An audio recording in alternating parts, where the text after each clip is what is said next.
पहचान है विद्या, कला और भक्ति। दरभंगा घराना हिंदुस्तानी शास्त्रीय संगीत का महत्वपूर्ण ध्रुपद घराना है।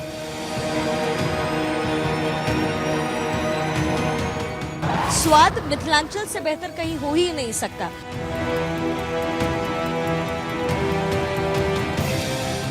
यहाँ पे जो डेवलपमेंट हुआ है, जो बदलाव हुआ है, कितने साल में? 2024 या 23 से सब मतलब रोड बना हुआ है। उत्तर बिहार की धरती, जहां से निकलती है ज्ञान की गंगा, संस्कृति की सरस्वती और श्रद्धा की धार, यही बसा है दरभंगा, मिथिला की राजधानी। और इस धरती के हृदय में बसते हैं दरभंगा महाराज, जो राजवंश जिसने सिर्फ राज नहीं किया बल्कि एक सभ्यता को आकार दिया। सन 1577 में जब भारत में मुगल सत्ता चरम पर थी, मिथिला की जनता ने अपनी सत्ता को फिर से पाया। दरभंगा राज की नींव रखी गई और धीरे धीरे ये राज न सिर्फ बिहार का बल्कि पूरे पूर्वी भारत का एक सांस्कृतिक और शैक्षिक केंद्र बन गया। राजवंश के संस्थापक माने जाते हैं महेश ठाकुर, जिन्हें मुगल सम्राट अकबर ने दरभंगा राज की मान्यता दी। उनके वंशजों ने इस राज्य को समृद्धि, ज्ञान और दान की भूमि बना दिया। दरभंगा के इतिहास में अगर किसी का नाम स्वर्ण अक्षरों में लिखा गया है तो वो है महाराज लक्ष्मेश्वर सिंह। 1858 से लेकर के 1898 तक उनके बारे में कहते हैं, उन्होंने सिर्फ ताज नहीं पहना बल्कि समाज के दर्द को अपने माथे पर रखा। ये ब्रिटिश भारत के समय के सबसे बड़े जमींदार में से एक थे, लेकिन उनकी पहचान उनके दान और सामाजिक सुधार से बनी। उन्होंने कोलकाता में इंडियन लीग को समर्थन दिया, पटना कॉलेज, दरभंगा राज स्कूल और कई अस्पतालों का निर्माण उन्होंने किया। सिर्फ मिथिला ही नहीं बल्कि पूरे भारत के लिए वो राजा नहीं, संरक्षक थे। दरभंगा महाराज ने शिक्षा को धर्म समझा। Darbhanga Sanskrit university, Mithila research institute और कामेश्वर सिंह दरभंगा संस्कृत यूनिवर्सिटी जैसी संस्थाएं उनकी सोच की देन है। कहते हैं महाराजा कामेश्वर सिंह, जो भारत के संविधान सभा के सदस्य भी थे, उन्होंने अपने महलों और ग्रंथालयों को देश की सेवा में दान किया। उनका निजी पुस्तकालय राज लाइब्रेरी ऑफ दरभंगा कभी एशिया के सबसे बड़े निजी पुस्तकालय में से एक था।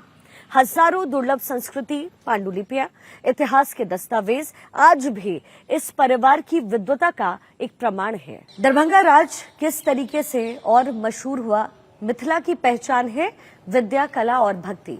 दरभंगा राज ने इन तीनों को एक नया जीवन दिया। दरभंगा घराना हिंदुस्तानी शास्त्रीय संगीत का महत्वपूर्ण ध्रुपद घराना है। महाराजों के संरक्षण में फला फूला आज भी जो ये संगीतज्ञ हैं वो इनका जिक्र करते हैं। जब दरभंगा घराने का नाम वो लेते हैं तो ये सिर्फ संगीत नहीं, इसे परंपरा का स्मरण कहते हैं। महाराजा कामेश्वर सिंह का योगदान सिर्फ संस्कृति तक सीमित नहीं था। वो संविधान सभा के सदस्य, राज्यसभा के सांसद और भारत के पहले उद्योगपति में से एक थे, जिन्होंने दरभंगा एयरबेस, सिंघिया कोयला खदान और टी उद्योग को शुरू किया। फ्रीडम के बाद भी उन्होंने राजसी वैभव को छोड़ करके राष्ट्र निर्माण में हिस्सा लिया, एक सच्चे देशभक्त राजा की तरह। आज भले ही महल खामोश है, लेकिन दीवारों से अब भी इतिहास की गूंज आती है।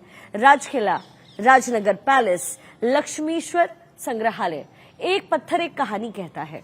मिथिला की जनता आज भी गर्व से कहती है, हमारे राजा ने राज नहीं किया, सेवा की है। दरभंगा महाराज वो नाम जो मिट्टी में घुल गया, लेकिन मिट्टी की महक बनकर के आज भी जिंदा है।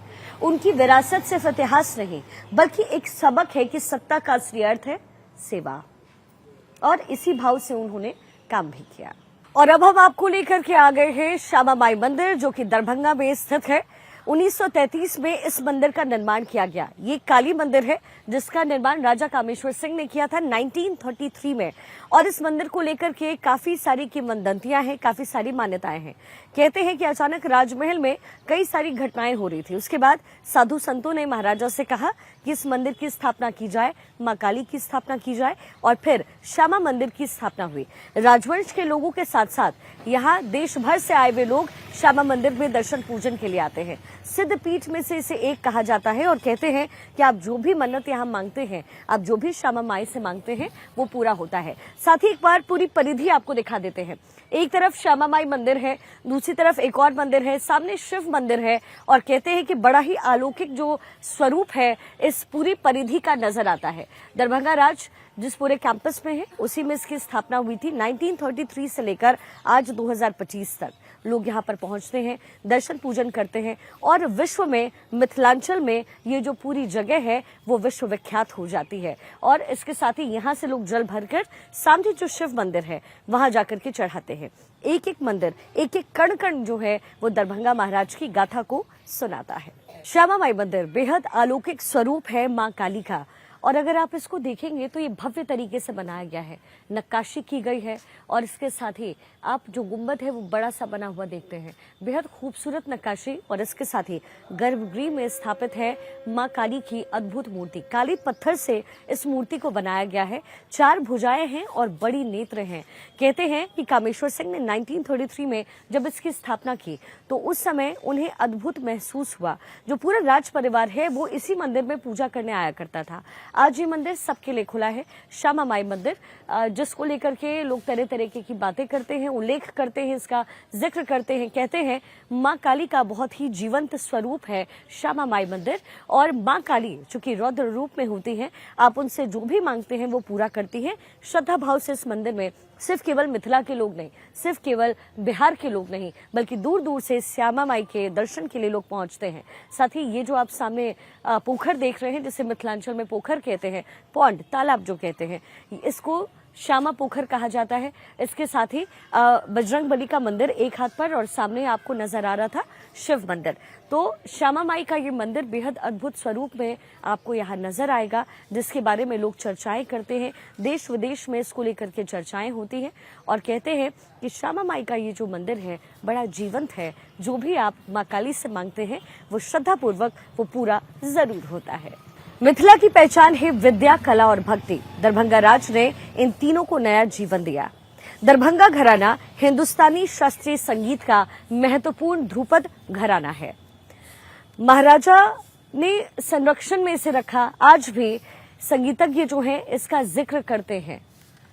दरभंगा राज दूर दूर तक फैला था। जब भी दरभंगा घराने का नाम लिया जाता है तो संगीत के परंपरा का भी स्मरण होता है। महाराजा कामेश्वर सिंह का योगदान सिर्फ संस्कृति तक सीमित नहीं था। वो संविधान सभा के सदस्य, राज्यसभा के सांसद और भारत के पहले उद्योगपति में से एक थे, जिन्होंने दरभंगा एयरबेस, सिंघिया कोयला खदान और टी उद्योग भी शुरू किया।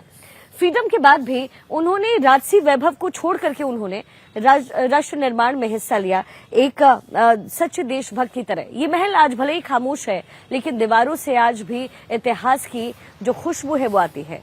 राजकिला, राजनगर पैलेस, इसके साथ ही संग्रहालय, एक पत्थर एक कहानी कहता है। मिथिला की जनता आज भी गर्व से कहती है, हमारे राजा ने राज नहीं किया बल्कि सेवा की है। दरभंगा महाराज जो नाम अब मिट्टी में मिल गया, लेकिन मिट्टी का महल बनकर जिंदा है। उनकी विरासत सिर्फ इतिहास नहीं है बल्कि एक सबक है कि सत्ता का असली अर्थ होता है सेवा। इसके साथ ही दरभंगा